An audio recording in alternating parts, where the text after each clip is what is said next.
ॐ गणानां त्वा गणपतिं हवामहे कविं कवीनामुपमस्रवस्तमं ज्येष्ठराजं ब्रह्मणस्पद आनशृण्वन्नोतिभिः सीदसाधनम् ॐ श्रीमहागणाधिपतये नमः। प्रणो देवी सरस्वती वाजेभिर्वाजनीवती धीनामवित्र्यवतु श्रीमहासरस्वत्यै नमः। गुरुर्ब्रह्मा गुरुर्विष्णुर्गुरुर्देवो महेश्वरः गुरुः साक्षात् परं ब्रह्म तस्मै श्रीगुरवे नमः। श्रीगुरुभ्यो नमः। हरिः ॐ। ॐ नमो भगवते रुद्राय। ॐ भद्रं कर्णे विशृणुयाम देवाः भद्रं पश्येमाक्षभिर्यजत्राः स्थिरैरङ्गैस्तुष्टुवागुंसस्तनूभिः व्यसेम देवहितैयदायुः। स्वस्ति न इन्द्रो वृद्धश्रवाः स्वस्ति नः पूषा विश्ववेदाः स्वस्ति नस्तार्क्ष्यो अरिष्टनेमिः स्वस्ति नो बृहस्पतिर्ददातु। ॐ शान्तिः शान्तिः शान्तिः। भद्रं कर्णे विशृणुयाम देवाः भद्रं पश्येमाक्षभिर्यजत्राः स्थिरैरङ्गैस्तुष्टुवागुंसस्तनूभिः वसेम देवहितैयदायुः। स्वस्ति न इन्द्रो वृद्धश्रवाः स्वस्ति नः पूषा विश्ववेदाः स्वस्ति नस्तार्क्ष्यो अरिष्टनेमिः स्वस्ति नो बृहस्पतिर्ददातु। आपमापामपः सर्वाः अस्मादस्मादितो मुतः अग्निर्वायुश्च सूर्यश्च सह संचस्करद्धिया वायुवस्वारश्मिपतयः मरीचात्मानो अद्रुहः देवेर्भुवनसुवरीः पुत्रवत्वायमे सुता महानाम्नीर्महामानाः महसो महसस्वः देवे पर्जन्यसुवरीः पुत्रवत्वायमे सुता अपास्नुष्णिमपारक्षः अपास्नुष्णिमपारघम् अपाघ्रामपचावर्तिम् अपदेवीरितोहिता वज्रं देवीरजितागुश्च भुवनं देवसुवरीः आदित्यानदितिं देवीं योनिनोर्ध्वमुदीशताम् शिवानस्यन्तमा भवन्तु दिव्या आप ओषधयः सुमृडीका सरस्वती माते व्योमसन्दृशी श्रुतिप्रत्यक्षमैतिह्यम् अनुमानश्चतुष्टयम् एतैरादित्यमण्डलं सर्वैरेव विदास्यते सूर्यो मरीचिमादत्ते सर्वस्माद्भुवनादधि तस्याः पाकविशेषेण स्मृतं कालविशेषणं न दीवप्रभवात् काचितो अक्षय्या आस्यन्दते यदा तान्नद्योऽभिसमायन्ति सोरुस्सतेन निवर्तते एवं नानासमुत्थानाः कालाः संवत्सरगश्रिताः अनुसश्च महसश्च सर्वे समवयन्त्रितं सतैः सर्वैः समाविष्टः ऊरुः सन्न निवर्तते अधिसंवत्सरं विद्यातु तदेव लक्षणे अणुभिश्च महद्भिश्च समारूढप्रदृश्यते संवत्सरप्रत्यक्षेण नाधिसत्त्वप्रदृश्यते पटरो विक्लिधः पिङ्गः एतद्वरुणलक्षणं यत्रैतदुपदृश्यते सहस्रं तत्र नीयते एकगुंहिशिरो नानामुखे कृत्स्नं तद्रुतलक्षणम् उभयतः सप्तेन्द्रियाणि जल्पितन्त्वेव दिह्यते शुक्लकृष्णे संवत्सरस्य दक्षिणवामयोः पार्श्वयोः तस्यैषा भवति शुक्रन्ते अन्यद्यजतन्ते अन्यतो विषुरूपे अहनेध्यौरिवासि विश्वाहिमाया अवसिस्वधावः भद्राते पूषन्निहरातिरस्त्विति नात्र भुवनं न पूषा न पशवः नादित्यः संवत्सर एव प्रत्यक्षेण प्रियतमं विद्यातु एतद्वै संवत्सरस्य प्रियतमगुं रूपं योऽस्य महानर्दौत्पश्यमाणो भवति इदं पुण्यं कुरुष्वेति तमाहरणं दध्यातु साकञ्जानागुं सप्तदमाहुरेकजं षडुध्यमा ऋषयो देवजा इति तेषामिष्टानि विहितानि दामसः स्तात्रे रेजन्ते विकृतानि रूपसः को नु मर्या अमदितः सखायमब्रवीत् जहाको अस्मधीशते यस्तित्याजसखि विदगुं सखायं न तस्य वाच्यपि भागो अस्ति यदीगुं शृणोत्यलकगुं शृणोति न हि प्रवेदसुकृतस्य पन्थामिति ऋतुर्ऋतुनानुध्यमानः विननादाभिधावः षष्टिश्चत्रिगुंशकावल्गाः शुक्लकृष्णौ शशाष्टिकौ सारागवस्त्रैर्जलदक्षः वसन्तो वसुभिः सह संवत्सरस्य सवितुः प्रैषकृत्प्रथमस्मृतः अमूनादयतेत्यन्यानु अमोघुश्च परिरक्षतः एतावाच प्रयुज्यन्ते यत्रैतदुपदृश्यते एतदेव विजानीयातु प्रमाणं कालपर्यये विशेषणं तु वक्ष्यामः ऋतूनान्तन्निबोधत शुक्लवासा रुद्रगणः ग्रीष्मेनावर्तते सः निजहन् पृथिवीगुं सर्वाम् ज्योतिषा आप्रतिख्येन सह विश्वरूपानिवासागुंसि आदित्यानान्निबोधत संवत्सरीणं कर्मफलं वर्षाभिर्ददतागुं सः अदुःखो दुःखचक्षुरिव तद्मापीत इव दृश्यते शीतेन आव्यदयन्निव रुरुदक्ष इव दृश्यते ह्लादयते ज्वलतश्चैव श्याम्यतश्चास्य चक्षुषि या वै प्रजा भृग्गस्यन्ते संवत्सरात्ता भृग्गस्यन्ते याः प्रतितिष्ठन्ति संवत्सरेता प्रतितिष्ठन्ति वर्षाभ्य इत्यर्थः अक्षिदुःखोत्थितस्यैव विप्रसन्ने गणीनिके आङ्क्ते चाद्घनन्नास्ति ऋभूणान्तन्निबोधत कनकाभानिवासागुंसि अहतानि निबोधत अन्नमसृणीतमृज्मीत अहं वो जीवनप्रदः एतावाच प्रयुज्यन्ते शरद्यत्रोपदृश्यते अभिधोन्वन्तो विघ्नन्त इव वातवन्तो मरुद्घनाः अमुतो जेतुमिषुमुखमिव सन्नद्धाः सहददृशेः अपद्वस्तैर्वस्तिवर्णैरिव विशिखासः कपर्धिनः अक्रुद्धस्य योऽस्यमानस्य क्रुद्धस्येव लोहिनी हेमतच्चक्षुषे विद्यातु अक्ष्णयोः क्षिपणोरिव दुर्भिक्षं देवलोकेषु मनूनामुदकं गृहे एतावाच प्रवदन्तीः वैद्युतो यान्ति शैशिरीः ता अग्निः पवमाना अन्वैक्षत यः जीविकामपरिपश्यन्नो तस्यैषा भवति इहेह वस्वतपसः मरुतः सूर्यत्वचः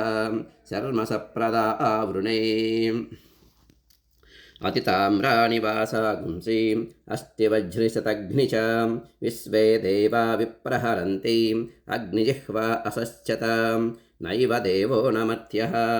न राजा वरुणो विभुः नाग्निर्नेन्द्रो न पवमानः मातृकच्च न विद्यते दिव्यस्यैका धनुरात्निः पृथिव्यामपराश्रिता तस्येन्द्रो वम्रिरूपेण धनुज्यामशिनः स्वयं तदिन्ध्रधनुरित्यज्यम् अभ्रवर्णेषु चक्षते एतदेव शय्योर्भाहस्पत्यस्य एतद्रुद्रस्य धनुः रुद्रस्य त्वेव धनुरात्निः शर उत्पिपेषां सप्रवर्ग्यो भवतु तस्माद्ध्यः सप्रवर्ग्येण यज्ञेन यजते रुद्रस्य सशिरप्रतिदधाति नैनगुं रुद्र आरुको भवति य एवं वेद अत्योर्ध्वाक्षोतिरश्चातु शिशिरप्रदृश्यते नैव रूपन्न वासागुंसि न चक्षुप्रतिदृश्यते अन्योन्यं तु न युग्गस्रातः सतः तद्देवलक्षणं लोहितो हिशाशीर्ष्णिः सूर्यस्योदयनं प्रति त्वं करोषिण्यञ्जलिकां त्वं करोषि निजानुकामेऽन्यञ्जलिका अमीवाचमुपासतामिति तस्मै सर्वऋतवो नमन्ते मर्यादाकरत्वात् प्रपुरोधां ब्राह्मण आप्नोति य एवं वेद सकलसंवत्सरयेतैः सेनानीभिः सह इन्द्राय सर्वान् कामान् अभिवहति सद्रप्सः तस्यैषा भवति अवद्रप्सो अगुं सुमतिमतिष्ठतु इयानकृष्णो दशभिः सहस्रैः आवर्तमिन्द्रः सच्याधमन्तम् उपस्नुहितं नृमणामदध्रामिति एतयैवेन्द्रस्थलावृक्ष्या सह असुरान् परिवृच्छति पृथिव्यगुं सुमति तामन्ववस्थितः संवत्सरो दिवञ्च नैवं विदुषाचार्यान्ते वासिनौ अन्योन्यस्मै द्रुह्यातां यो द्रुह्यति प्रस्यते स्वर्गाल्लोकात् युत्ऋतुमण्डलानि सूर्यमण्डलान्याख्याहिकाः अदवोर्ध्वगुं सनिर्वचनाः आरोघो प्राजपरपतङ्गः स्वर्णरो ज्योतिषीमान् विभासः ते अस्मै सर्वे दिवमातपन्ति ओज्जन्तुहाना अनवस्फुरन्त इति कस्यपोऽष्टमः समहामेरुन्न जहाति तस्यैषा भवति यत्ते शिल्पं कस्य परोचनावतु इन्द्रियावत्पुष्कलं चित्रभाणु यस्मिन् सूर्या अर्पिता सप्तसाकं तस्मिन् राजानमिति विश्रयेममिति ते अस्मै सर्वे कश्यपा ज्योतिर्लभन्ते तान् सोमः कश्यपादधि निर्धमति प्रस्ताकर्मकृति वैवं प्राणो जीवानीन्द्रियजीवानि सप्तशीर्षण्या प्राणाः सूर्या इत्याचार्याः अपश्यमहमेधान् सप्तसूर्यानिति पञ्चकर्णो वास्यायनः सप्तकर्णश्च प्लाक्षिः अनुश्रविक एव नौकस्यप इति उभौ वेदयिते न हि सेकुमिव महामेरुं गन्तुम् अपश्यमहमेधः सूर्यमण्डलं परिवर्तमानं गार्ह्यप्राणत्रातः गच्छन्तमहामेरुम् एकञ्चाजहतं भराचपर्वतङ्गानिहने तिष्ठन्नातपन्ति तस्मादिह तप्त्रितपाः अमुत्रेतरे तस्मादिह तप्त्रितपाः तेषामेषा भवति सप्तसूर्यादिवमनुप्रविष्टाः तानन्वेति पतिर्दक्षिणावाणो ते अस्मै सर्वे घृतमातपन्ति ऊर्जन्तुहाना अनपस्फुरन्त इति सप्तत्विजः सूर्या इत्याचार्याः तेषामेषा भवति सप्तदिशो नाना सूर्याः सप्तहोताररुद्विजः देवा आदित्या ये सप्त तेभिः सोमाभिरक्षण इति ऋतप्याम्नायः दिग्भ्राजऋतून् करोति एतयैवावृता सहस्रसूर्यताया इति वैशम्पायनः तस्यैषा भवति यद्ध्यावयन्द्रते शतगुं शतं भूमिः उत स्युः नत्वा वज्रुंसहस्रगुं सूर्याः अनुनजातमष्टरोदसी इति नानालिङ्गत्वादृतूनां नानासूर्यत्वम् अष्टौ तु व्यवसिता इति सूर्यमण्डलान्यष्टातवोर्ध्वं तेषामेषा भवति चित्रं देवानामुदगादनीकं चक्षुर्मित्रस्य वरुणस्याग्नेः आप्राध्या वा पृथिवी अन्तरिक्षं सूर्य आत्मा जगतस्तस्तु सश्चेति क्वेदमभ्रन्निविशते क्वायगुं संवत्सरो मितः क्वाह क्वेयं देवरात्रिं क्व मासार्तवस्रिताः अर्धमासा मुहूर्ताः निमेषास्तुष्टिभिः सह क्वेमा आपो निविशन्ते यदीतो यान्ति सम्प्रति काला अप्सु निविशन्ते आपः सूर्ये समाहिताः अभ्राण्यपप्रपद्यन्ते विद्युः सूर्ये समाहिता अनवर्णे इमे भूमि इयञ्चासौ शरोधसी किग्स्विदत्रान्तराभूतं ये नेमे विदृते उभे विष्णुना विदृते भूमि इति वत्सस्य वेदनां इरावती धेनुमतिः भूतं सूयवसनी मनुषेदसस्ये वष्टब्ना द्रोदसी विष्णवेते धादर्धपृथिवी महिपबितो मयूखैः दादर्धपृथिवीमभिहितो मयूकैः किन्तद्विष्णोर्बलमाहुः का दीप्तिः किं परायणम् एको यद्धारयद्देवः रेजति रोदसी उभे वाताद्विष्णोर्बलमाहुः अक्षराद्दीप्तिरुच्यते त्रिपदाद्धारयद्देवः यद्विष्णोरेकमुत्तमम् अग्नयो वायवश्चैव एतदस्य परायणम् पृच्छामि त्वा परं मृत्युम् अवमं मध्यमं चतुं लोकं च पुण्यपापानाम् एतत् पृच्छामि सम्प्रति अमुमाहुः परं मृत्युं पवमानं तु मध्यमम् अग्निरेवावमो मृत्युः चन्द्रमाश्चतुरुच्यते अनाभोगाः परं मृत्युं पापाः संयन्ति सर्वदा आभोगास्त्येव संयन्ति यत्र पुण्यकृतो जनाः ततो मध्यममायन्ति चतुमग्निं च सम्प्रति पृच्छामि त्वा पापकृतः यत्र यातयते यमः त्वन्नस्तद्ब्रह्मन् प्रब्रूहि यदि वेत्ता सतो गृहाणं कस्यपादिदिताः सूर्याः पापानिर्घन्ति सर्वथा रोदस्योरन्तर्देशेषु तत्र न्यस्यन्ते वासवैः ते शरीरा प्रपद्यन्ते यदा पुण्यस्य कर्मणः अपान्यपादके सः तत्र ते योनिजा जनाः मृत्वा मृत्युमापद्यन्ते अध्यमानाः स्वकर्मभिः असातिकाक्रमय इव ततः पूयन्ते वासवैः अपैतं मृत्युञ्जयति य एवं वेद स खल्वैवं यद्ब्राह्मणः दीर्घश्रुत्तमो भवति कस्य पश्यादिति सिद्धगमनः तस्यैषा भवति आयस्मिन् सप्तवासवाः रोहन्ति पूर्व्यारुहः ऋषिर्हदीर्घश्रुत्तमः इन्द्रस्य घर्मो अधितिरिति कस्य पप्पस्य को भवति यः सर्वं परिपश्यतीति सौक्ष्म्यातु अदाग्नेरष्टपुरुषस्य तस्यैषा भवति अग्नेन यसुपदाराये अस्मान् विश्वानि देववयुनानि विद्वान् योऽद्यस्मज्जुहुराणमेनः भूयिष्ठान्तेनमवक्त्यं विदेमेति अग्निश्च जातवेदाश्च सहोजा अजिरा प्रभुः वैश्वानरो नर्यापाश्च पङ्क्तिरादाश्च सप्तमः विसर्पेवाष्टमोऽग्नीनाम् एतेष्ठौ वसवः क्षिता इति यदद्वेवाग्नेरश्चिर्वर्णविशेषाः नीलाशिश्च पीतकाशिश्चेति अदवायोरेकादशपुरुषस्यैकादशस्त्रीकस्यां प्रभ्राजमाणा व्यवदाताः याश्च वासुकि वैद्युताः रजताः परुषाः श्यामाः कपिला अतिलोहिताः ऊर्ध्वा अवतन्ताश्च वैद्युत इत्येकादश नैनं वैद्युतो हि नस्ति य एवं वेद सहोवाच व्यासपाराशर्यः विद्युद्वदमेवाहं मृत्युमयीच्छमिति न त्वकामगुं हन्ति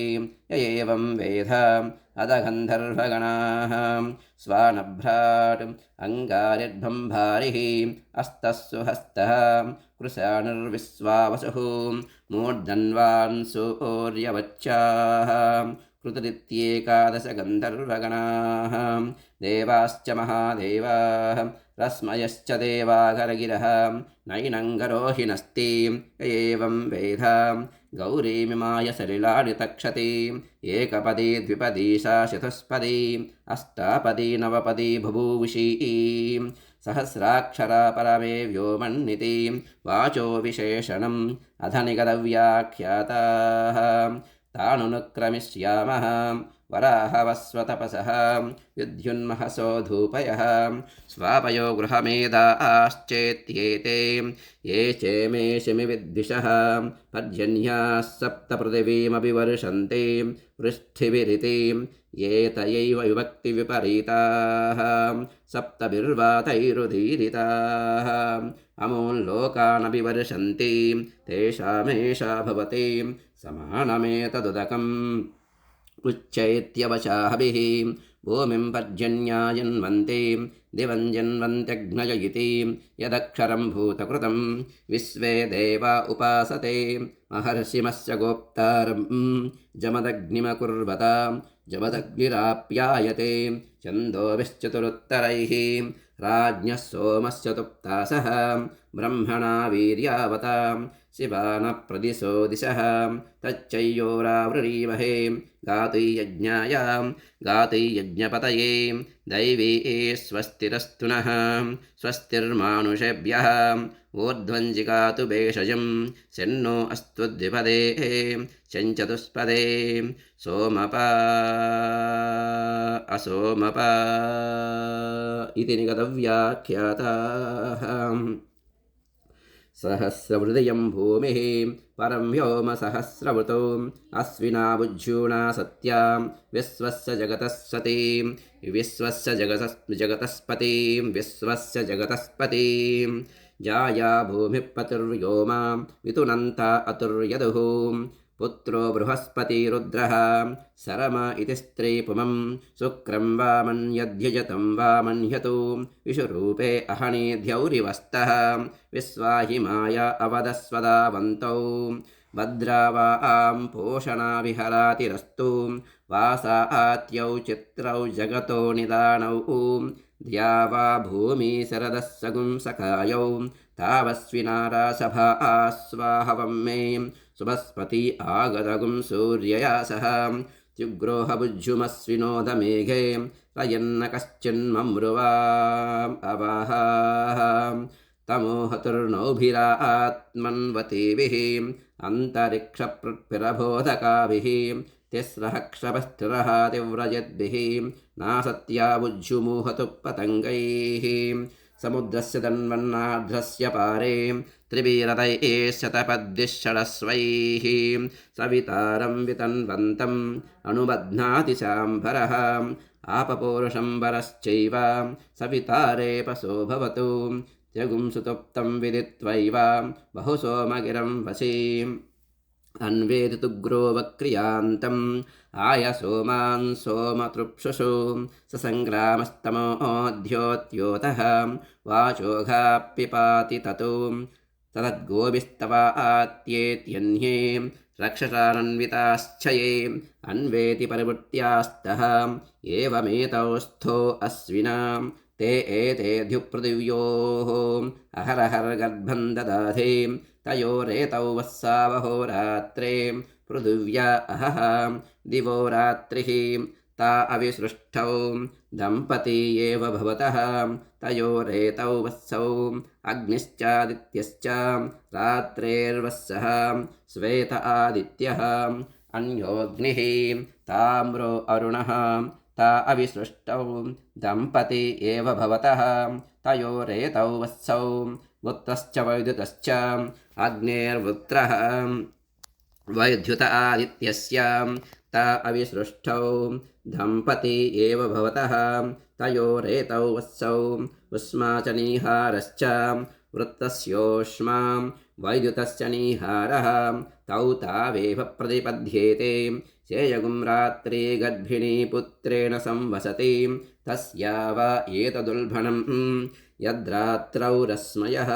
यदा गोर्गर्भिण्या उल्भणम् एवमेतस्या उल्भणं प्रजयिष्णुप्रजया स पशुभिश्च भवति य एवं वेद एतमुद्यन्तमपि यन्तं चेति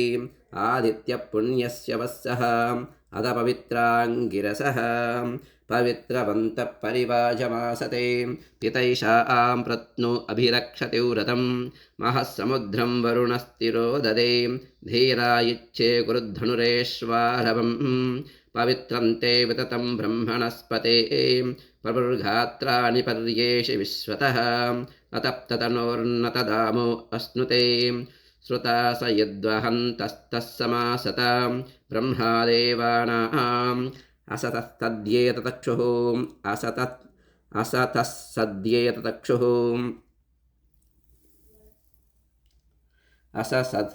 असतस्सद्ये तक्षुः ऋषयः सप्तात्रिश्च यतो सर्वे त्रयो अगस्त्यश्च नक्षत्रैः सङ्कृतो वसन्नु अथ सवितुस्यावा स्वस्यावर्तिकामस्याम् अमीयरुक्षा निहिता स उच्चाम्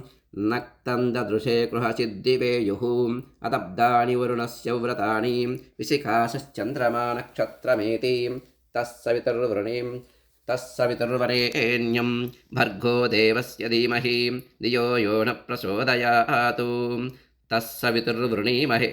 वयं देवस्य भोजनं श्रेष्ठगुं सर्वधातमं तुरम्भगस्य धीमहि अपागोहत सवितातृवीणुं सर्वान् दिवो अन्धसः नक्तन्तान्यववन्दृशे अस्त्वस्ना सम्भविष्यामः नाम नामैव नाम मे नपुंसकं पुमाग्यस्त्रिस्मि स्थावरोऽस्म्यदजङ्गमः यजेक्षियष्टाहे च मया भूतान्ययक्षतां पशवो मम भूतानि अणुबन्धोऽस्म्यहं विभुः स्त्रियः सतीः ताहु मे पुगुंस आहुः पश्य दक्षान्वान्न विचेतदन्तः कविर्यपुत्रः स इमाचिकेत यस्ताविजानात् सवितुः पिता सतु अन्धो मणिमविन्दतु तमनङ्गुलिरावयतु अग्रीव प्रत्यमुञ्चतु तमजिह्वा असश्चत ऊर्ध्वमूलमवाक्चाकं वृक्षयो वेद सम्प्रति न स जातु जनः सद्धध्यातु मृत्युर्मामारयादितिः असितगुं मृदितं गीतं वीणापनपलासितं मृतं जीवं च यत्किञ्चित् अङ्गानि स्नेव विद्धि ततु अतृष्यगुतृष्यध्याह्यतु अस्माज्जाता मे विदूचरन् पुत्रो निर्वृत्या वैदेहः अचेतायश्च चेतनः सतं मणिमविन्दतु सोऽनङ्गुलिरावयतु स्वग्रीवप्रत्यमुञ्चतु सोऽजिह्वो असश्चत नैतमृषिं विदित्वा नगरं प्रविशेतु यदि प्रविशेतु विधौ चरित्वा प्रविशेतु तत्सम्भवस्य व्रतम् आतमग्नेरतन्तिष्ठ एकाश्वमेकयोजनम् एकचक्रमेकधुरं वादध्राजिगतिं विभो नरिष्यति न व्यधते नास्याक्षो यातु सज्जति यच्वेतान् रोहिताग्श्चाग्नेः हृदे युक्त्वादितिष्ठति एकया च दशभिश्च स्वभूते द्वाभ्यामिष्टये विगुंसत्या च त्रिशभिश्च वहसे त्रिगुंसता च नयद्भिर्वाय विहता विमुञ्च आतनुष्व प्रतनुष्व उद्धमाधमसन्धमा आदित्ये चन्द्रवर्णानां गर्भमादेहि यः पुमान् यतः सिक्तगुं सूर्यगतं चन्द्रमसेरसङ्कृधे वारादञ्जनयाग्रेऽग्निं य एको रुद्र उच्यते असङ्ख्याता सहस्राणि स्मर्यते न च दृश्यते एवमेतन्निबोधत आमन्द्रैरिन्द्रहरिभिः याहि मयूररोमभिः मात्वा केचिन्निये मुरिन्नपासिनः ददन्वेवता इहि मामन्द्रैरिन्द्रहरिभिः यामि मयूररोमभिः मामा केचिन्निये मुरिन्नपासिनः निदन्वेवताम् इवीम् अनुभिश्च महद्भिश्च निगृह्वैरसमाहुतैः कालैर्हरित्वमापन्नैः इन्द्राया हि सहस्रयुगो अग्निर्विभ्राष्टिवसनः वायुस्वेतसिकधृकः संवत्सरो विषुवर्णैः नित्यास्तेऽनुचरास्तव सुब्रह्मण्योगुं सुब्रह्मण्यो इन्द्रागश्च हरिव आगश्च मेधातिथेः मेषवृषणस्वस्य मेने गौरावस्कन्दिन्नहल्यायै जारां कौशिकब्राह्मणगौतमभ्रुवाणाम् अरुणास्वा इहागताः वसवपृथिवीक्षितः अष्टौ दिग्वाससोऽग्नयः अग्निश्च जातवेदाश्चेत्येते ताम्रास्वा आस्ताम्ररथाः ताम्रवर्णा आस्तदासिताः दण्डहस्ताकादग्धतः युतो रुद्राः पराङ्गताः उक्तग्रस्तानं प्रमाणं च पुरयिता बृहस्पतिश्च सविता च विश्वरूपैरिहागतां तदेनोदकवर्त्मनाम् अप्सुसा इति तद्वयोः उक्तो वेशो वासा गुंसिषां कालावयवानामृतप्रतीज्यां वासात्या इत्यस्विनोः कोऽन्तरिक्षे शब्दं करोतीति वासिष्ठौ रोहिणो मीमागुंसां चक्रे तस्यैषा भवति वास्रेव विद्युतिति ब्रह्मणमुदरणमसि ब्रह्मणमुदीरणमसि ब्रह्मण आस्तरणमसि ब्रह्मण उपस्तरणमसि अष्टयोनीमष्टपुत्राम् अष्टपत्नीमिमां महीम् अहं वेदन मे मृत्युः न च मृत्युरगाहरतु अष्टयोन्यष्टपुत्रम् अष्टपदिदमन्तरिक्षम् अहं वेदन मे मृत्युः न च मृत्युरगाहरतु अष्टयोनीमष्टपुत्राम् अष्टपत्नीमिमाम् अष्टपत्नीममोन्दिवम् अष्टपत्नीममोन्दिवम् अहं वेदन मे मृत्युः न च मृत्युरगाहरतु सूत्रमाणं महीमूषु अदितिर्ध्यौरदितिरन्तरिक्षम् अदितिर्माता स पिता स पुत्रः विश्वे देवा अदितिः पञ्चजनाः अदितिर्जातमदितिर्जनित्वम् अष्टौ पुत्रासु अदितेः ये जातास्तन्वः परि देवामुपप्रैः सप्तभिः परामार्ताण्डमास्यतु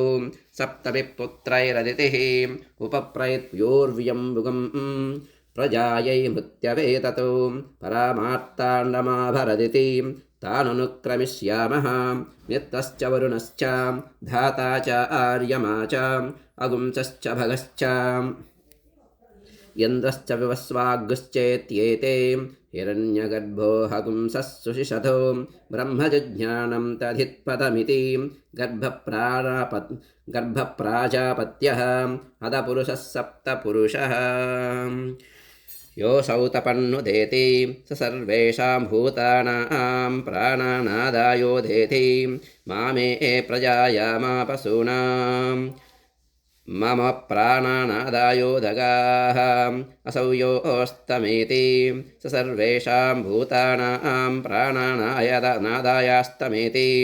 मामे प्रजायामापसूनाम् मम प्राणानादायास्तङ्गाः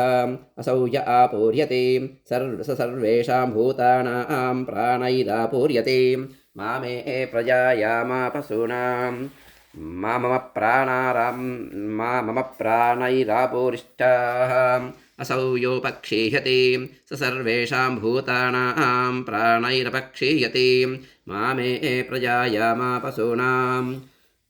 मम प्राणैरपक्षेष्टाः अमूलनक्षत्राणि सर्वेषां भूतानां प्राणैरपप्रसर्पन्ति सर्पन्ति च मामे प्रजायामापसूनाम् मम प्राणैरपप्रसपम् मम प्राणैरपप्रसपतमोऽश्रुपताम् इमे मासाश्चार्धमासाश्च सर्वेषां भूतानां प्राणैरपप्रसर्पन्ति सर्पन्ति च मामे प्रजायामापसूनाम् मम प्राणैरपप्रसुप्तमोऽश्रुपताम् यमऋतवः सर्वेषां भूतानां प्राणैरपप्रसर्पन्ति सर्पन्ति च मामे प्रजायामापसूनाम् मम प्राणैरपप्रसुपताम् मम प्राणैरपप्रसुपतमोऽश्रुपताम् अयगुं संवत्सरः सर्वेषां भूतानां प्राणैरपप्रसर्पति सर्पति च मामे प्रजायामापसूनाम् मम प्राणैरपप्रसुपमोऽश्रुपाम् इदमहः सर्वेषां भूतानां प्राणैरपप्रसर्पति सर्पति च मामे प्रजायामापसूनाम् मम प्राणैरपप्रसुपमोऽश्रुपाम् इयगुं रात्रिः सर्वेषां भूतानां प्राणैरपप्रसर्पति सर्पति च मामे प्रजायामापसूनाम् मम प्राणैरपप्रसुपमोऽश्रुपाम् ॐ भूर्भुवः स्वः एतद्वो मिथुनं मानो मिथुनगुं रेढ्वम् अदादित्यस्याष्टपुरुषस्य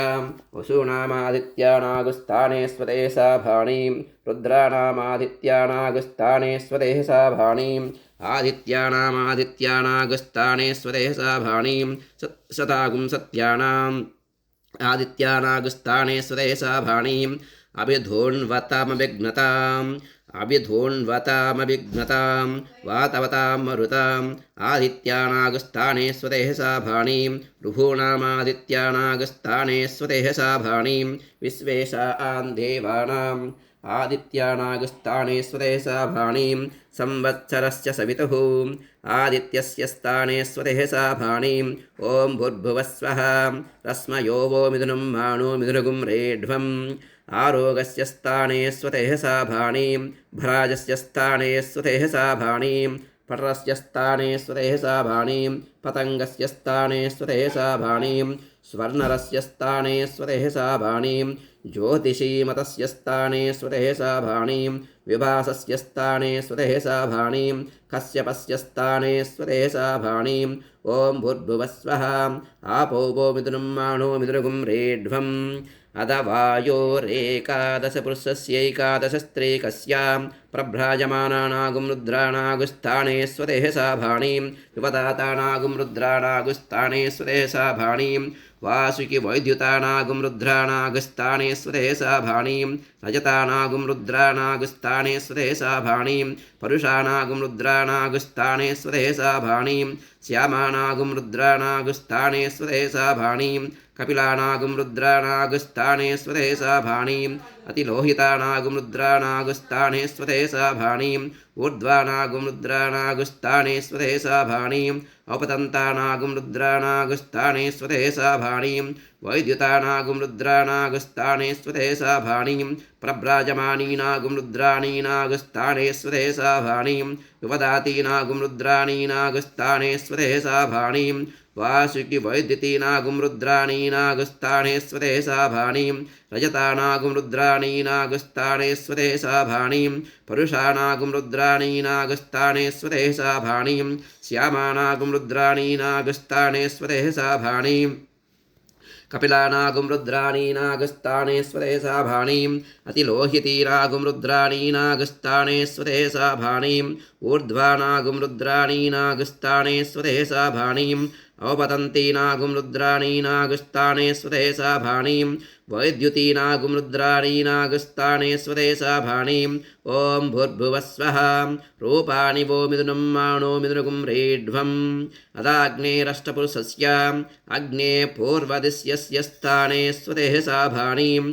जातवेदस उपदिश्यस्य स्थाने स्वदेशा भाणीं सहोजसो दक्षिणदिश्यस्य स्थाने स्वदेशा भाणीं अजिरा प्रभवपदिश्यस्य स्थाने स्वदेशा भाणीं वैश्वानरस्यापरदिश्यस्य स्थाने स्वदेशा भाणीं नर्यापसोपदिश्यस्य स्थाने स्वदेशा भाणीं पङ्क्तिराधसवदग्दिश्यस्य स्थाने स्वदेशा भाणीं विसर्पिन उपदिश्यस्य स्थाने स्वदेशा भाणीं ॐ भूर्भुवस्वः दिशो वो मिथुनं मानो मिथुनगुं रेढ्वम् दक्षिणपूर्वस्यां दिशि विसर्पी नरकः तस्मान्न परिपाहि दक्षिणपूर्वस्यां दिश्य विसर्पी नरकः तस्मान्न परिपाहि उत्तरपूर्वस्यां दिशि विषादी नरकः तस्मान्न परिपाहि उत्तरापरस्यां दिश्य विषादी नरकः तस्मान्न परिपाहि आयस्मिन् सप्तवासवा इन्द्रियाणि च तकृतवित्येते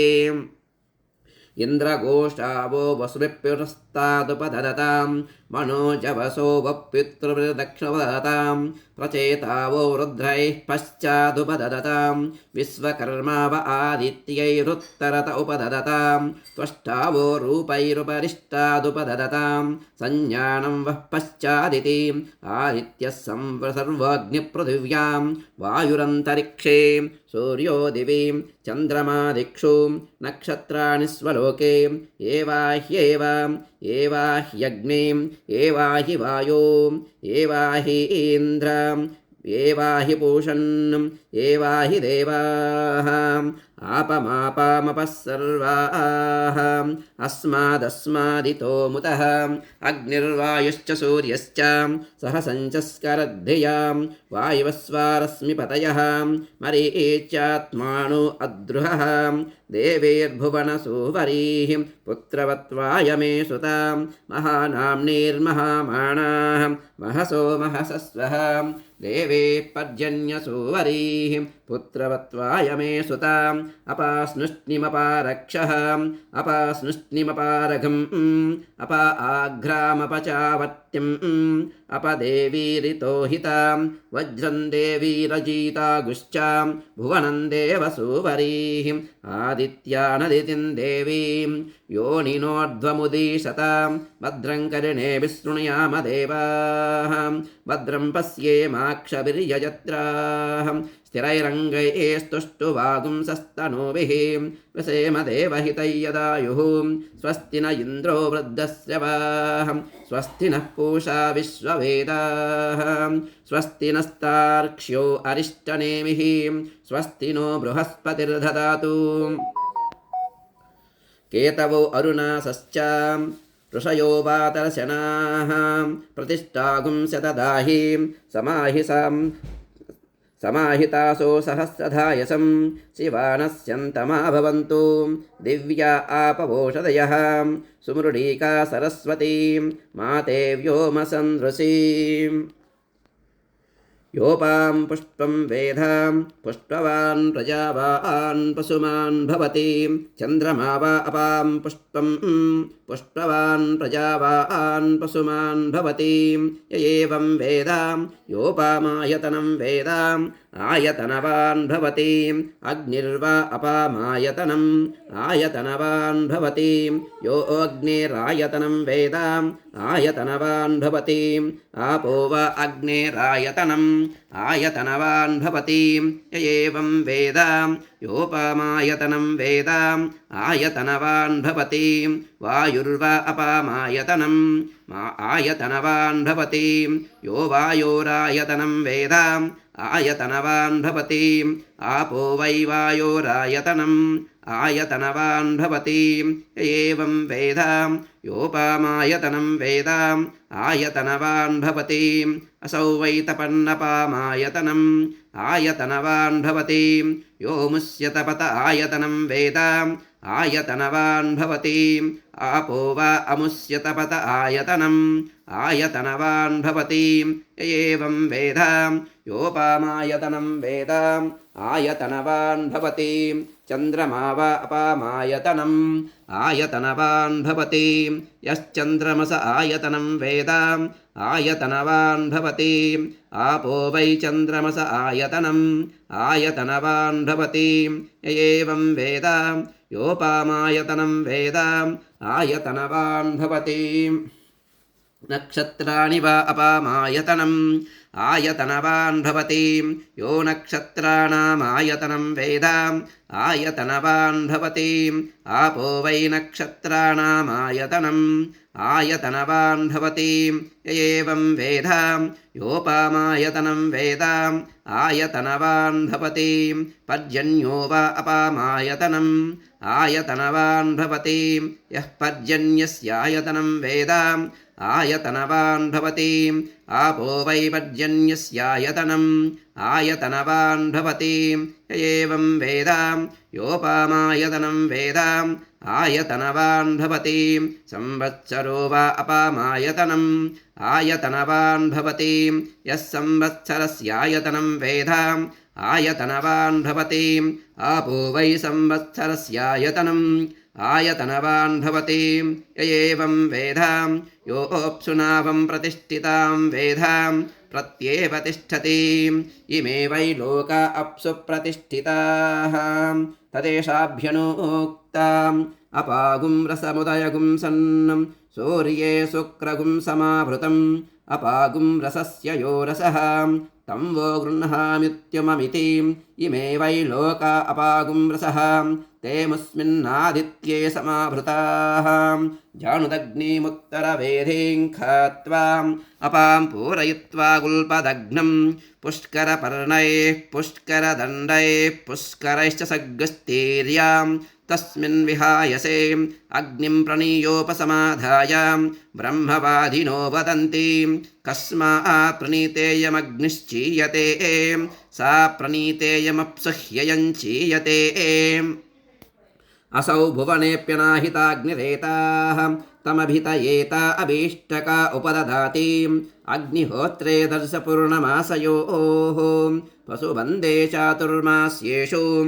अदो आहुः सर्वेषु यज्ञक्रतुष्वितिं ये तद्दस्वा आहुस्यन्धिलाः कमग्निञ्चिनुते सत्रियमग्निञ्चिन्वाणः संवत्सरं प्रत्यक्षेण कमग्निञ्चिनुते सावित्रमग्निञ्चिन्वाणः अमुमादित्यं प्रत्यक्षेण कमग्निञ्चिनुते नासिकेतमग्निञ्चिन्वाणः प्राणान् प्रत्यक्षेण कमग्निञ्चिनुते चातुर्होत्रयमग्निञ्चिन्वाणः ब्रह्मप्रत्यक्षेण कमग्निञ्चिनुते वैश्वसुजमग्निञ्चिन्वाणः शरीरं प्रत्यक्षेण कमग्निञ्चिनुते उपानुवाक्यमासुमग्निञ्चिन्वाणः इमान् लोकान् प्रत्यक्षेण कमग्निञ्चिनुते इममारुणकेतुकमग्निञ्चिन्वाण इति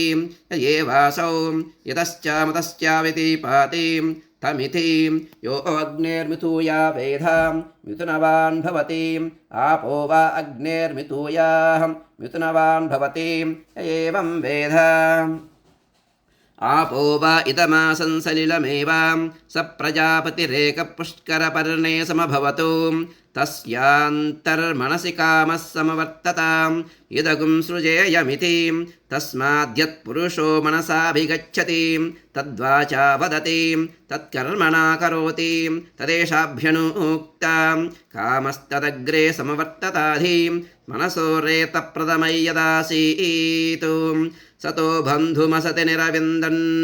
वृतिप्रतिस्या कवयो मनीषेति उपैनन्तदुपणमति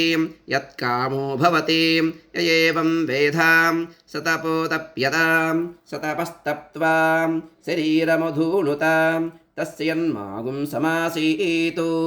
ततोरुणाकेतवो वातरचनां ऋषयवदतिष्ठन् येन खाहं ते वैखानसाहं ये वालाहं ते वालकिल्याहं यो रसः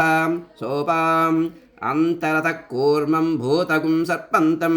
तमब्रवीतुं मम वैत्नुग्मागुंसां समभूतुं नीत्यब्रवीतुं पूर्वमेवाहमिहासमितिं तत्पुरुषस्य पुरुषत्वं ससहस्रशीरुषा पुरुषः सहस्राक्षः सहस्रपातं भूत्वोदतिष्ठतु तमब्रवीतुं त्वं वै पूर्वगुं समभूः त्वमिदं पूर्वः कुरुष्वेति सहित आदायापः अञ्जलिना पुरस्तादुपादधातुं एवाह्येवेति तत आदित्यवदतिष्ठतो सा प्राचीदिको अदारुणकेतुर्दक्षिणत उपादधातु एवाह्यग्न इति ततो वा अग्निरुदतिष्ठतो सा दक्षिणाधिको अदारुणकेतुः पश्चादुपादधातु एवाहि वायो इति ततो वायुरुदतिष्ठतो सा प्रतीचीधिको अदारुणकेतुरुत्तरपादतुम् अदारुणकेतुरुत्तरत उपादधातु एवाहीन्द्रेथिं ततो वा इन्द्रमुदतिष्ठतो सोदीचीधिको अदारुणकेतुर्मध्य उपादधातु एवाहि पूषन्निति ततो वै पूषोदतिष्ठतो सेयन्दिको अदारुणकेतुरुपरिष्ठादुपादधातु एवाहि देवा इति ततो देवमनुष्या पितरः गन्धर्वाप्सरसश्चोदतिष्ठन्नो सोर्ध्वादिको व्याविप्रुषो विपरापतन् ताभ्यो सुरारक्षागुंसि पिशाचाश्चोदतिष्ठन् तस्मात्ते पराभवन् विप्रद्भो हि ते परभवन् विप्रभ्यो हि ते समभवन् तदेशाभ्यनुक्तां आपोहयद्बृहतीर्गर्भमायन् दक्षं दधाना जनयन्ते स्वयंभुम् तत इमेद्य सृज्यन्त सर्गाः अद्यो वा इदगुं समभूतुं तस्मादिदगुं सर्वं ब्रह्म स्वयं वितिं तस्मादिदगुं सर्वगुं शिथिलमिवा ध्रुवमिवा भवतु प्रजापतिर्वावततु आत्मनात्मानं विधाय तदेवानुप्राविशतु तदेशाभ्यनुक्तां विधाय लोकान् विधाय भूतानि विधाय सर्वा प्रतिशोदिशश्च प्रजापतिप्रथमजारुतस्याम् आत्मनात्मानमभिसंविवेशेति सर्वमेवेदमाप्त्वा सर्वमवरुध्यां तदेवानुप्रविशति एवं वेदां चतुष्टय्य आपो गृह्णाति चत्वारि वा अपागुं रूपाणि मेघो विद्युतो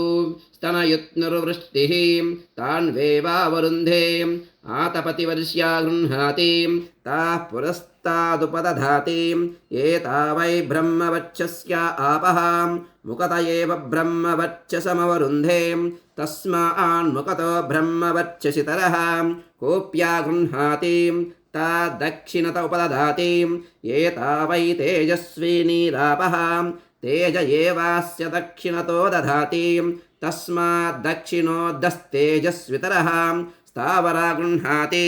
ताः पश्चादुपदधाति प्रतिष्ठिता वै स्थावराः पश्चादेव प्रतिष्ठति वहन्तिर्गृह्णाति ता उत्तरतुपदधाति ओजसा वा एता वहन्तिरिवोद्गतिरिव आकूयतिरिव धावन्तीः ओज एवास्योत्तरतो दधाति तस्मादुत्तरोद्धवोजस्वितरः संभार्या गृह्णाति तामध्य उपदधाति इयं वै संभार्या अस्यामेव प्रतिष्ठति पल्वल्या गृह्णाति ता उपरिष्टादुपादधाति असौ वै पल्वल्याः अमुष्यामेव प्रतिष्ठति दिक्षुपदधाति दिक्षु वा आपः अन्नं वा आपः अध्यो वा अन्नं जायते यदेवाध्योऽन्नं जायते तदवरुन्धे तं वा एतमरुणा केतवो वातरशनां ऋषयो चिन्वन्नं तस्मादारुणकेतुकः तदेशाभ्यनुक्तं केतवो अरुणासश्च ऋषयो वातरशनाः प्रतिष्ठागुं शतधाहि समाहितासो सहस्रधाय समिति शतसश्चैव सहस्रश्च प्रतिष्ठति य एतमग्निं चिनुते य उचैनमेवं वेदां जानुदग्निमुत्तरवेदीं खात्वा अपां पूरयति अपागुं सर्वत्वायां पुष्करपर्णगुं रुक्मं पुरुषमित्युपदधाति तपो वै पुष्करपर्णं सत्यगुं रुक्मः अमृतं पुरुषः एतावद्वा अस्ति यावदेततो यावदेवास्ति तदवरुन्धे कुरुपदधाति कूर्ममुपदधाति अपामेवमेदमवरुन्धे अदो स्वर्गस्य लोकस्य समष्ट्यै आपमापामपः सर्वाः अस्मादस्मादितो मुतः अग्निर्वायुश्च सूर्यश्च सह सञ्चस्करद्धिया इति वायुवस्वारश्मिपतयः लोकं पृणच्छिद्रं पृणां यास्तिस्रप्रमजाः इन्द्रघोषावो वसुभिरेवाह्येवेति पञ्चशतोपदधाति पञ्चशतयोपदधाति पाङ्क्तोऽग्निः यावानेवाग्निः तञ्चिनुते लोकं प्रणया द्वितीयामुपदधाति पञ्चपदा वै विराट् तस्या वा इयं पादः अन्तरिक्षं पादः द्यौः पादः दिशः पादः परोरजा पादः विराज्येव प्रतिष्ठति य एतमग्निं चिनुते य उचैनमेवं वेद अग्निं प्रणीयोपसमाधाय तमभितयेत अवेष्टका उपदधाति अग्निहोत्रे दर्शपूर्णमासयोः पशुबन्धे चातुर्मास्येषु अदो आहुः सर्वेषु यज्ञक्रतुष्वितिम् अदहस्मा अहारुणस्वायम्भुवः सावित्रः सर्वोऽग्नित्यनुषङ्गं मन्यामहे नाना वा एतेषां वीर्याणि కమగ్నించునుతే సత్రియమగ్నించిన్వాణః కమగ్నించునుతే సావిత్రమగ్నించిన్వాణః కమగ్నించునుతే నాసికేతమగ్నించిన్వాణః కమగ్నించునుతే చాతుర్హోత్ర్యమగ్నించిన్వాణః కమగ్నించునుతే వైశ్వసృజమగ్నించిన్వాణః కమగ్నించునుతే ఉపాణువాక్యమాసుమగ్నించిన్వాణః కమగ్నించునుతే ఇమమారుణకేతుకమగ్నించిన్వాణ ఇతి వృషావా అగ్నిః వృషాణో సగ్స్పాలయేతు అన్యేత ఆస్య యజ్ఞః తస్మాన్నానుసజ్యః సోత్తరవేదసుక్రతుషిన్వీతాం ఉత్తరవేద్యాగ్నిశ్చీయతే ప్రజాకామశ్చిన్వీతాం ప్రాజాపత్యో వా యేషో అగ్నిః ప్రాజాపత్యా ప్రజావాన్ భవతి ఏవం వేదాం పశుకామశ్చిన్వీతాం సంజ్ఞానం వా ఏతత్పశూనాం యదాపః పశూనామేవ సంజ్ఞానేऽగ్నించునుతే పశుమాన్ భవతి ఏవం వేదాం వృష్టికామశ్చిన్వీతాం ఆపో వై వృష్టిః పర్జన్యో వర్షకో భవతి ఏవం వేదాం ఆమయావీ చిన్వీతాం ఆపో వై భేషజం భేషజమేవాస్మై కరోతి సర్వమాయురేతి అభిషరగ్గశ్చిన్వీతాం వజ్రో వా ఆపః వజ్రమేవ భ్రాతృవ్యేభ్యః ప్రహరతి స్తృణుత ఏనం తేజస్కామో యశస్కామః బ్రహ్మవర్చసకామస్వర్గకామశ్చిన్వీతాం ఏతావద్వా ఆస్తి యావదేతతో యావదేవాస్తి తదవరుంధే తస్యైతద్వ్రతం వరుషతినదావేత్ అమృతం వా ఆపః అమృతస్యానంతరిత్యై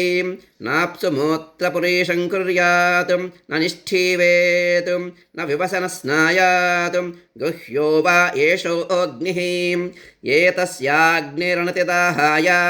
న పుష్కరపర్ణానిరణ్యం వాతితిష్టేత్ ఏతస్యాగ్నిరణభ్యారోహాయ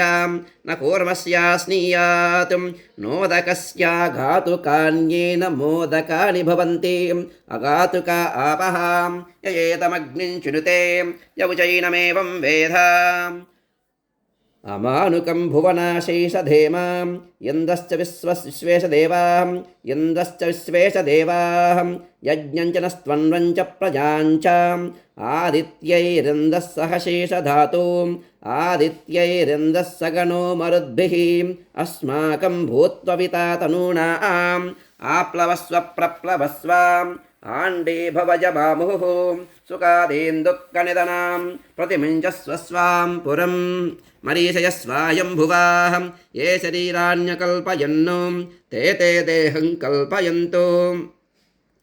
మాశతేఖ్యాస్మతీరిషతో ఉత్తిష్టతమా స్వప్త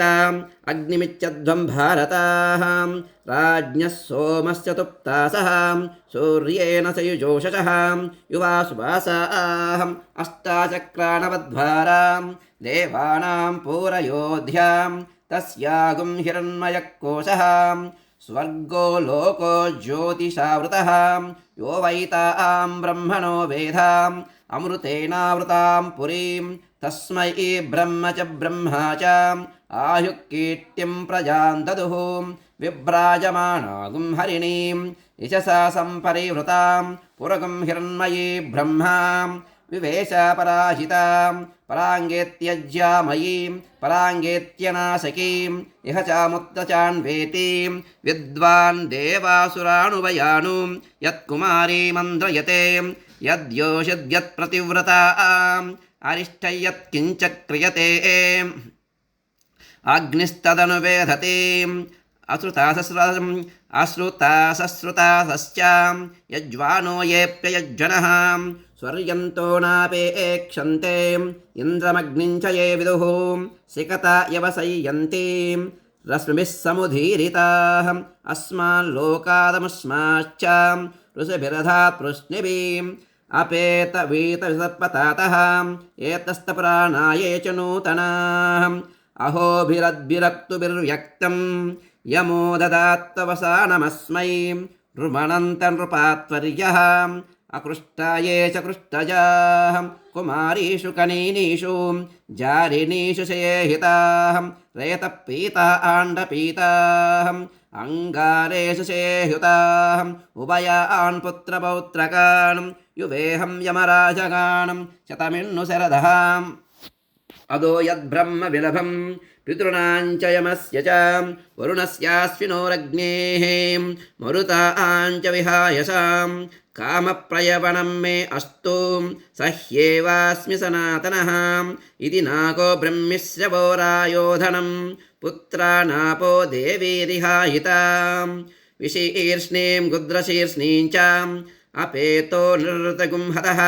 परिबाधग्श्वेतकुक्षं निजगगुं शबलोधरं सतान् वाच्याययासः अग्नेनाशय सन्दृशः ईर्ष्यासूये बुभुक्षां मन्युङ्कृत्याञ्च धीरिरे हृदेन किगुं सुखावताम् अग्नेनाशय सन्दृशः पर्जन्याय प्रगायतां दिवस्पुत्राय मीडुषे स नो यवसमिच्छतु इदं वशः पर्जन्याय स्वराजे हृदो अस्त्वन्तरं तद्युयोतां मयो भूर्वातो विश्वकृष्टयः सन्त्वस्मे सुविप्पलादोषधीर्देवगोपाः यो गर्भमोषधीनां गवां कृणोत्यर्वतां पर्जन्यपुरुषीणां पुनर्मामयत्यन्द्रियं पुनरायुः पुनर्भगः पुनर्ब्राह्मणमयितुमां पुनर्द्रविणमयितुमां यन्मेद्यरेत पृथिवीमस्कानुं यदोषधीरप्यसरद्यदापः इदं तत्पुनराधदे दीर्घायुत्वाय वक्षसे यन्मे रेत प्रशिष्यते यन्म आजायते पुनः तेन माममृतं कुरु तेन सुप्रजसं कुरु अद्यस्तिरोदा जायतां तव वैश्रवणः सदां तिरोदेहि सपत्नान्नः ये अपोष्णन्ति केचन त्वाष्ट्रीं मायां वै श्रवणः रदगुं सहस्रबन्धुरं पुरश्चक्रगुं सहस्रास्वम् आस्तायायाहिनो बलिं यस्मै भूतानि बलिमावहन्ति धनङ्गावो हस्तिहिरण्यमस्वान् असामसुमतौ यज्ञयस्यां श्रियं बिभ्रतोन्नमुखीं विराजं सुदस्ने चक्रौञ्चे च मयिनागे च महागिरौ सद्वाट्टारगमन्तां सुगुंहार्यन्नगरन्तवाम् इति मन्त्राः कल्पोतवोर्ध्वं यदि बलिगुं हरेत् हिरण्यनाभये विदुदये कौबेरायायं बलिः सर्वभूताधिपतये नम इति अधिबलिगुं हृत्वोपतिष्ठेत क्षत्रं क्षत्रं वै श्रवणः ब्राह्मणा वयज्ञस्मः नमस्ते अस्तु मामाहिगुंसीः अस्मात् प्रविश्यान्नमद्धीति अतमग्निमिन्मादधीताम् अततमग्निमादधीतां यस्मिन्नेतत्कर्म प्रयुञ्जीतां तिरोदा भूः तिरोदा भुवः तिरोदा स्वः तिरोदा भूर्भुवः स्वः सर्वेषां लोकानामाधिपत्ये सीदेति अततमग्निमिन्दीतां यस्मिन्नेतत्कर्म प्रयुञ्जीतां तिरोदा भूः स्वाहा तिरोदा भुवः स्वाहा तिरोदा स्वः स्वाहा तिरोदा भूर्भुवः स्वः स्वाहा यस्मिन्नस्य काले सर्वा आहुतिर्होता भवेयुः